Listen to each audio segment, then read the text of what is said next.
What's up, everybody? It's Shamil coming to you from the Small Fry Show. Well, it's a nice video. Let's talk about if you're going to run out of time on a meeting term. But before we get too deep in this thing, you already know what I need you to do. Make sure you like, comment, subscribe. Tell a friend to tell a friend to tell a friend to come join the family.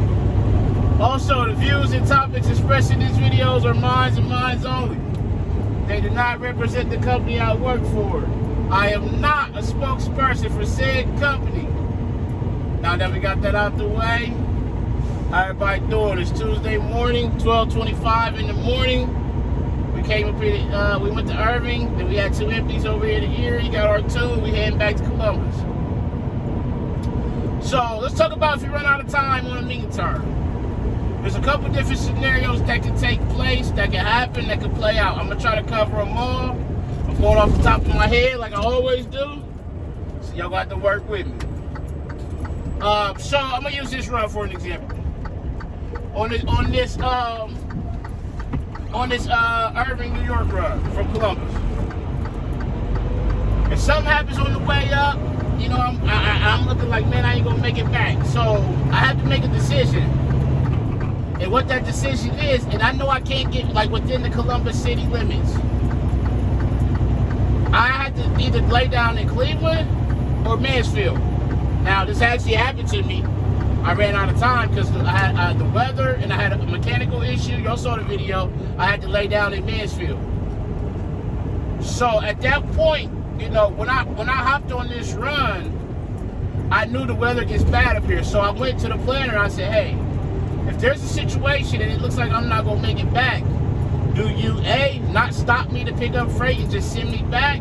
Or B, you know, lay me down somewhere? And he said, yeah, B, you need to make a decision by Cleveland or Mansfield. If you could get to Cleveland, cool. If you think you can get to Mansfield, cool. But if you can't get to Mansfield, you need to lay down in Cleveland. If you can't get to Cleveland, you need to lay down in Erie. Those was the choices that was given to me. So now I keep that in mind. But let's say it's a situation where you can get close, 10 miles from your terminal. You need to call your, you know, for us, this is just for us. We call in and we say, hey, I don't have a lot of time, I don't have enough time to get back, but I can get within 10 miles of the terminal. I can get to a safe location to park.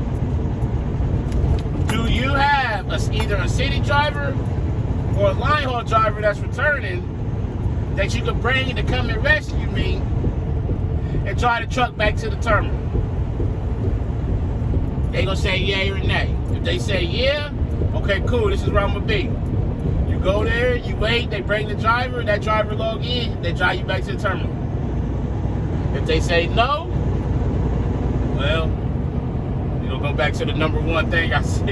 You're going to need to figure out where you need to lay down at, whether it's Cleveland, Erie, or Mansfield. And so when you have to lay down, what they want is you to leave those trailers at a terminal and then bobtail to the hotel, take your 10-hour break, and then from there they made it, you know, have you finished what originally you was going to do? You know, they can have somebody shuttle you your loads for the next day for your meeting term, or they can just have you do something else completely different. Really, it's up to them at that point. And so that's another situation that may play out.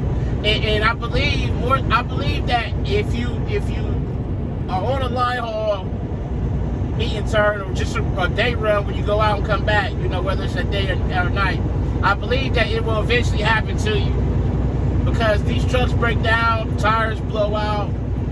Some of these runs are in the middle of nowhere, they're at nighttime, they don't have nobody to come to you right away. There's things that's going to play into that, and some of it's unavoidable. I don't know if you saw that thing flashed, stationary object, but it picked up something on the side of the road. So there's things that are going to play a part in that. It's going to be out of your control, you know. Now, another situation that can happen, say you on your way up and you break down for a substantial amount of time. They could, either turn you around and send you back to your home terminal. They could say, hey, instead of going to Irving, New York, you got enough time to get to Cleveland, drop those in Cleveland, and we'll have some from Cleveland. Or drop those in Erie, and then we'll figure it out. The bad part for me on that is I'll meet somebody from Albany. Irving is there. They can go a little further than Irving, but they can't get to Erie and back in the same day. Irving is my furthest point. I probably could make Buffalo and back, but it had to be a perfect day. Perfect day. So that would be one issue that they would run into, is that if I was to drop mine in, let's say, Cleveland, it would take two more. Now Cleveland can run it from Cleveland to Irving, or Cleveland to Rochester or Syracuse. But then Albany can send their guy, a little bit shorter to get it. But anything other than that, it's going to take a lot of work to still get those trailers moved. So at that point, your planner or dispatcher would make that decision, or Central would make that call on what they want you to do, because it's really up to them. But that's why I also say be prepared. Have you a change of underwear, a work shirt, pants, socks. Keep it in your book bag or your bag that you carry with you. That way, when you do break down, you have it. Because like I said, it ain't more so if, it's when. It's going to happen. It'll eventually happen to you, unfortunately. Because like I said, some things are out of our control out here. I know for me, I had to do it. But luckily, I was prepared that night. Y'all saw the videos. Because the weather was bad, so I was like, man, let me pack me some clothes just in case.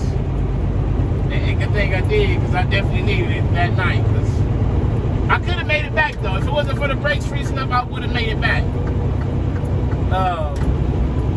So if you do have to lay down, though, you'll come, for us, they give you a PO. You send it on here, hey, I need a hotel.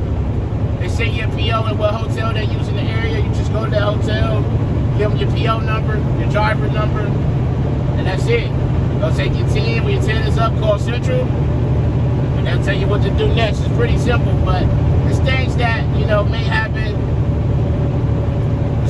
Or for other people than it does for others, just on how the car is for. And you luck that day, I guess.